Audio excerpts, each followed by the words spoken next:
আপনারা অনেকেই জানেন। আপনারা জানেন যে বিগত যে সরকার ছিল, যে সরকারের পতন ঘটেছে, সেই সরকার তার দুর্নীতির কারণে, বিশেষত আমি বলবো, যেহেতু আমরা শিক্ষা দপ্তরের সঙ্গে যুক্ত, আমরা ওয়েটিং ক্যান্ডিডেট, সেহেতু এই দপ্তরটাকে কিভাবে দুর্নীতির মোড়কে বেঁধেছিল আমরা প্রত্যেকেই জানি। আজ একটা সরকার 15 বছর তাদের কার্যকালের মধ্যে একটা এসএসসি নিতে পেরেছে, যেখানে হাজার হাজার ছেলে মেয়ে বিএড করছে, এমএ পাস করছে, পিএইচডি করছে, এমফিল করছে, করার পরে তাদের লক্ষ্য কি? তারা আলটিমেটলি বেকার হয়ে ঘুরে বেড়াচ্ছে। কেউ কেউ সাধারণ হয়তো 200-300 টাকা রোজে কাজ করছে, এখানে ওখানে ঘুরে বেড়াচ্ছে। যেটা দরকার, যেটা এই সরকারের উচিত ছিল, সমস্ত ক্যান্ডিডেটকে সঠিক স্কুলে পাঠানো। এবং স্কুলগুলো আমরা জানি যে স্কুলগুলো দিনের পর দিন শিক্ষকের অভাবে ধুঁকছে।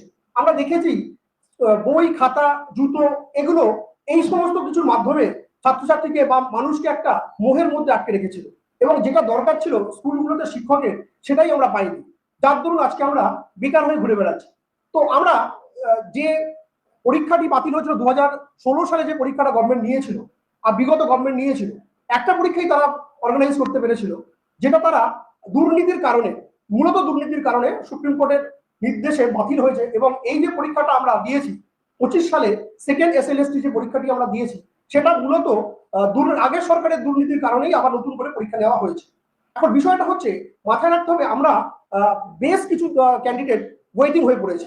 সেখানে আমাদের এই ওয়েটিং এর সংখ্যা 5,500 থেকে 6,000-এর মতো ক্যান্ডিডেট আমরা ওয়েটিং হয়ে পড়েছি।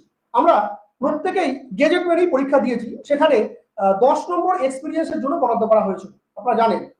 সেই 10 নম্বরের আমরা হয়তো পাইনি, আমাদের যাদের সেই এক্সপিরিয়েন্সের নাম্বার পাওয়ার যোগ্যতা ছিল না, অর্থাৎ যারা আমরা টিচিং এর সঙ্গে যুক্ত ছিলাম না সরকারি স্কুলগুলোতে, আমরা পাইনি। তারপরেও কিন্তু আমরা ওয়েটিং এ এসেছি, এবং আমাদের যোগ্যতার নিরিখে আমরা সেই 10 নম্বরের বঞ্চিত হওয়ার পরেও কিন্তু আমরা আজকে মেরিট লিস্টে আসতে পেরেছি। মনে রাখবেন, শুধু এই 10 নম্বর কিন্তু আমাদের সঙ্গে বঞ্চনা করা হয়নি, সঙ্গে আরো 20 নম্বর আমাদের সঙ্গে বঞ্চনা করা হয়েছে। 20 নম্বরটা কিরকম বঞ্চনা করা হয়েছে? ডেমনস্ট্রেশনে 10 ছিল এবং ইন্টারভিউতে আরো 10 ছিল। এখানে এই যে ডেমনস্ট্রেশন দেওয়া হয়েছে এবং ইন্টারভিউতে যে দেওয়া হয়েছে, আমি অনেক ক্ষেত্রে আমাদের যারা ওয়েটিং আমরা হয়েছি, আমরা অনেকেই জানি, আমাদের এক একজনকে খুব বেশি হলে 3 মিনিট বা 3.5 মিনিট বা 2 মিনিটে ইন্টারভিউ আমাদের শেষ হয়ে গিয়েছে। এবং প্রত্যেকটা জোন ওয়াইজ, যে কটা জোন ছিল, 5খানা জোন ছিল, সেই জোনগুলোতে জোনের তারতম্যের ভিত্তিতে দেখা গেছে সেখানে নাম্বারের বৈষম্য হয়েছে। এবং সেখানে বহু ক্যান্ডিডেটকে আমরা দেখেছি যারা ব্যক্তিগত পরিচিতি খাটিয়ে অনেক বেশি নাম্বার পেয়েছে, যারা 20-তে 20 পেয়ে গিয়েছে। আমরা যারা অনেক ভালো ইন্টারভিউ দিয়েছি, বা আমরা যারা লেখা পরীক্ষা এবং একাডেমিক্স করে যারা 70-এর মধ্যে 69, 66, 68 পেয়েছি, তারা দেখা যাচ্ছে আমরা ইন্টারভিউতে পেয়েছি মাত্র 8, 9, 10। সেখানে আমরা কিন্তু বঞ্চিত হয়ে পড়েছি। আমরা সেখানে এই সরকার যাদেরকে নেবে বলে ঠিক করে রেখেছিল যে এদেরকেই আমরা নেব, আমরা এদেরকেই পুনরায় স্কুলে ফেরত পাঠাবো, তাদের জন্য কিন্তু আমরা 30 নম্বরের বঞ্চিত হয়েছে। মনে রাখবেন, 10 নম্বরের কিন্তু বঞ্চনা আমাদের সঙ্গে হয়নি, আমাদের সঙ্গে 30 নম্বরের বঞ্চনা হয়েছে। আমাদের ফ্রেশার ক্যান্ডিডেট যারা, তাদের ইন্টারভিউ নাম্বার শুরু হচ্ছে 7, 8 থেকে, এবং সেটা ম্যাক্সিমাম পর্যায়ে গিয়ে দাঁড়িয়েছে 14, 15 পর্যন্ত গিয়ে দাঁড়িয়েছে। অথচ যারা ইন সার্ভিস ছিল, যাদের চাকরি বাতিল হয়েছিল, সেখানে আমরা দেখেছি তাদের ইন্টারভিউ নাম্বার শুরু হয়েছে 16, 17 থেকে একদম 20 পর্যন্ত গিয়ে থেমেছে। অর্থাৎ ব্যতিক্রম 2-1টা থাকতেই পারে, কিন্তু ওভারঅল যে সমস্যাটা দেখা দিয়েছে, এই সমস্যার জন্য কিন্তু আমরা আজকে ওয়েটিং হয়ে পড়েছি। এবং আমাদের নতুন সরকারের কাছে দাবি, পুরনো সরকার তো তাদের তো অস্তিত্ব নেই, আমাদের নতুন সরকারের কাছে আমরা দাবি জানাচ্ছি, আমরা যেহেতু গেজেটে উল্লেখ করা ছিল আপডেট ভ্যাকান্সিতে নিয়োগ হবে, আমরা সরকার বাহাদুরের কাছে অনুরোধ জানাচ্ছি যাতে গেজেট মেনে আপডেট সিট আপডেট করে যাতে নিয়োগ করা হয়, তার জন্য অনুরোধ জানাচ্ছি। আমরা বিভিন্ন ডিআই অফিসগুলো, আমাদের সংগঠন বিভিন্ন প্রত্যেকটা জেলাতেই আমাদের সংগঠন ছড়িয়ে রয়েছে, এবং সেই সংগঠনের মারফত আমরা বিভিন্ন ডিআই এর কাছে আমরা ডেপুটেশন জমা দিয়েছিলাম, এবং সেখানে আরটিআই করেছিলাম। সেখান থেকে আমরা জানতে পেরেছি, এবং কোনো ডিআই আমাদেরকে এই কথাও বলেছে যে যে পরিমাণ সিট সরকারের হাতে জমা রয়েছে, সরকার যে পরিমাণ সিট এখনো আছে, আমাদের সকল ওয়েটিং কে চাকরি সকলকে নিয়ে নেওয়ার পরেও কিন্তু আপনাদের অনেক বেশি সিট পড়ে থাকবে, যেটা কিনা আবার নতুন করে রিক্রুটমেন্ট করতে হবে গভর্নমেন্টকে। এবং আমরা অনেক স্কুল জানি, যারা আমরা রিমোট এরিয়াগুলো থাকি, আমাদের বন্ধু বান্ধবরা বা আমরা নিজেরা যারা রিমোট এরিয়াগুলো থাকি, তারা জানি আজকে শিক্ষকের অভাবে স্কুলগুলো বন্ধ হয়ে যাওয়ার উপক্রম দেখা দিয়েছে। সেখানে টিচার নেই, ছাত্রছাত্রী রয়েছে কিন্তু টিচার নেই। কোনো স্কুলে ওই আংশিক সময়ের কিছু শিক্ষক দিয়ে এই শিক্ষা ব্যবস্থাকে কোনো রকমের জোড়াতাপ্পি দিয়ে চলছে। তো আমরা অনুরোধ জানাচ্ছি, সরকারের কাছে অনুরোধ জানাচ্ছি, যাতে করে আমাদের সকল ওয়েটিংকে সুন্দরভাবে সুষ্ঠুভাবে নিয়োগ করে আমাদেরকে স্কুলে পাঠানোর ব্যবস্থা করে, এর জন্য আমরা অনুরোধ জানাচ্ছি। আজকে 15 বছর গভর্নমেন্ট কোনো নিয়োগ করেনি, যে নিয়োগটা আজকে আমরা যারা ওয়েটিং হয়ে পড়েছি, এদের মধ্যে আমাদের অনেকেরই বয়স শেষ প্রান্তে গিয়ে পৌঁছেছে। অনেকেই আমরা হয়তো নতুন গভর্নমেন্ট 40 বছর পর্যন্ত আরো 5 বছর এক্সটেনশন দিয়েছে ঠিক, কিন্তু মাথায় রাখতে হবে একটা ছেলে বা একটা মেয়ে বা একটা চাকরি প্রার্থী যখন 30 বছর বা 25 বছর বয়সে তার পড়ার যে মানসিকতা থাকে, তার ব্রেনের ক্যাপাসিটি যেটা থাকে, 40 বছর পরে কিন্তু সেই ক্যাপাসিটি থাকে না। আমি সরকারকে সাধুবাদ জানাবো, যেহেতু সরকার এই ধরনের একটা মহৎ কার্যক্রম নিয়েছে। কিন্তু আমরা যারা বয়সের শেষ সীমায় গিয়ে দাঁড়িয়েছি, আমাদের মধ্যে অনেকেই আছে, আমাদের বন্ধু বান্ধবরা অনেকেই আছে যাদের আর পরীক্ষা দেওয়ার বয়স আর নেই, তারা এই পরীক্ষাটা পাস করেছে। অনেক ক্ষেত্রে তাদের পারিবারিক সমস্যা, তাদের ব্যক্তিগত জীবনের সমস্যা, বাড়িতে অসুস্থ বাবা মা, নিজেদের মধ্যে অসুস্থতা প্রবেশ করেছে, যেহেতু প্রত্যেকেই বয়সের একটা জায়গায় অন্তিম পর্যায়ে গিয়ে পৌঁছেছে, চাকরির অন্তিম পর্যায়ে পৌঁছেছে। তো ফলে আমরা যারা যোগ্যভাবে, আমরা যারা নিজেদের যোগ্যতার সঙ্গে, এখানে দুর্নীতির কোনো ব্যাপার নেই, আমরা প্রত্যেকেই আমাদের ওয়েমার আমাদের সঙ্গে আছে, আমরা চাকরির পরীক্ষা দিয়েছি এবং সেখানে আমাদের ওয়েমার আমাদের সঙ্গেই রয়েছে। আমরা কতগুলো অ্যান্সার করেছি, কত নাম্বার আমরা পেয়েছি, প্রত্যেকের কাছে কিন্তু আমাদের সেই তথ্য এবং তার রেকর্ড আমাদের কাছে রয়েছে, এসএসসির কাছে রয়েছে। সেই সঙ্গে আমরা জানাবো যে এই সরকার যাতে যে 25 SLST সেকেন্ড SLST যে পরীক্ষা হয়েছে, সেখানে সরকারের কাছে আমরা অনুরোধ করব যে সকল ওয়েমার্কশিট প্রকাশ করা হোক। কারণ এরকম দেখা যায় যে ওয়েমারে তারা একরকম নাম্বার পেয়েছে এবং বাস্তবে নাম্বার এরকম, আমরা অভিযোগ পেয়েছি বিভিন্ন জায়গা থেকে, এরকম অভিযোগ পেয়েছি যে আদতে সে 58 পায়নি বা 57 পায়নি বা 60 পায়নি, কিন্তু বাস্তবিকভাবে তাকে 58 বা 60 পাইয়ে দেওয়া হয়েছে। তো আমরা সরকারের কাছে অনুরোধ জানাবো যাতে করে সকল ওয়েমার্কশিটকে প্রকাশ করুক, ওয়েবসাইটে দিয়ে দেওয়া হোক। আমরা প্রত্যেকের নাম্বারটা যাতে ভেরিফাই করতে পারি, দেখতে পাই যে কে কত নাম্বার পেয়েছে, এটা আমরা সরকারের কাছে অনুরোধ করছি। এবং যাতে গেজেট মেনে, আমরা অনৈতিকভাবে দাবি করছি না, যেহেতু আমাদের এই নজির আছে, আমাদের পশ্চিমবঙ্গের এক্সাম গুলোতে এরকম নজির আছে।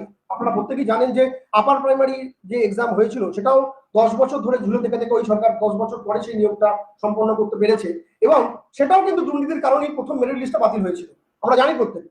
এবং সেখানে আমরা দেখেছি যে যত ওয়েটিং ছিল, যতজন ক্যান্ডিডেট ছিল, তারা কিন্তু প্রত্যেকেই চাকরি পেয়েছে, কোর্টের নির্দেশে প্রত্যেকেই কিন্তু চাকরি পেয়েছে। তাই সরকারের কাছে আমরা অনুরোধ জানাবো, যেহেতু আমাদের একটা লিগাল গ্রাউন্ড রয়েছে, আমরা প্রত্যেকেই যোগ্যতার সঙ্গে আমরা পরিশ্রম করে আমাদের এই জায়গায় এসেছি, সরকার যাতে আমাদের এই দিকটার কথা ভাবে, তার জন্য আমরা রিকোয়েস্ট করবো আমাদের সংগঠনের পক্ষ থেকে। এবং মনে রাখবেন, আমরা আপনাদেরকে জানিয়ে রাখি, আমাদের বিভিন্ন জেলায় আমাদের যে সংগঠনের প্রতিনিধিরা আছে, তারা নবনির্বাচিত সরকারের যে জনপ্রতিনিধিরা নির্বাচিত হয়েছে, তাদের প্রত্যেককে আমরা ডেপুটেশন দিয়েছি, আপনাদের হাতে হাতে গিয়ে এটা পৌঁছে যাবে। এটাই মূলত আমরা বিভিন্ন একটা জিস্ট আকারে আপনাদের কাছে নিয়ে এসেছি। এটা আমরা বিভিন্ন এমএলএদের কাছে, এমপিদের কাছে, এবং সেই সঙ্গে আমরা বিকাশ ভবন এবং শিক্ষা দপ্তর বা আমরা পর্ষদের কাছেও আমরা গিয়েছি আমাদের এই বিষয়টা তদবির করার জন্য। তো আমরা চাইছি দ্রুত ফার্স্ট কাউন্সিলিং শেষ করা হোক, এবং যারা ওয়েটিং এ আমরা আছি তাদেরকে নিয়োগ দিয়ে আমাদের এই দীর্ঘ অভিশপ্ত জীবনের হাত থেকে সরকার আমাদেরকে মুক্তি দিন। আমরা মোটামুটি অ্যাপ্রক্সিমেট 5000 থেকে 5500 জন ওয়েটিং এ আছি।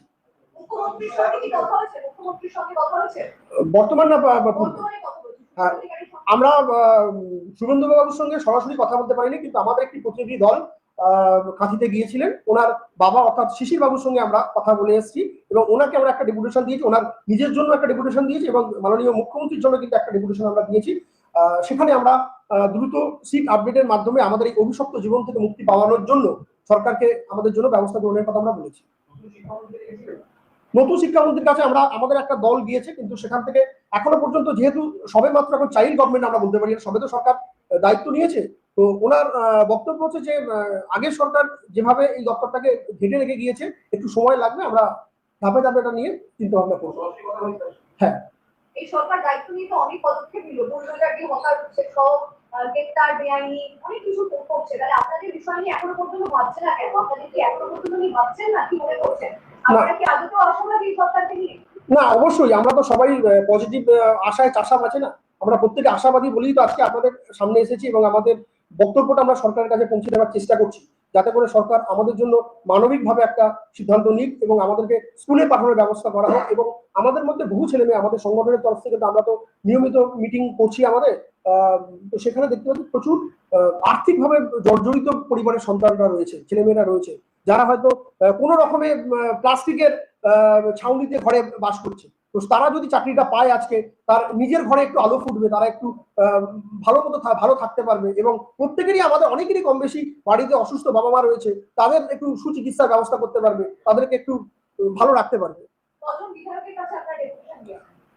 মোটামুটি ভাবে আমরা প্রত্যেক জেলার অধিকাংশ বিধায়কের কাছে আমরা ডেপুটেশন আমাদের পৌঁছেছি। আমরা প্রত্যেক হাওড়া থেকে শুরু করে একদম কোচবিহার পর্যন্ত সব এমএলএদের কাছে আমাদের প্রতিনিধি গিয়ে আমাদের বক্তব্যটা আমাদেরকে তুলে ধরা হয়েছে। এবং ওনাদের বক্তব্য হচ্ছে, এই আপনাদের যে এই দাবিটা আমরা সরকারের কাছে তুলে ধরবো, আমরা বিধানসভায় আপনাদের এই বিষয়টা তুলে উত্থাপন করবো, এবার সরকার যে সিদ্ধান্ত নেবে আমরা সেই আশায় আছি।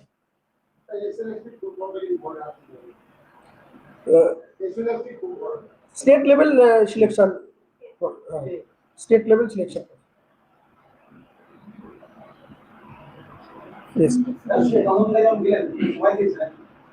না, যেহেতু শুরুতেই ওনার সঙ্গে হ্যাঁ,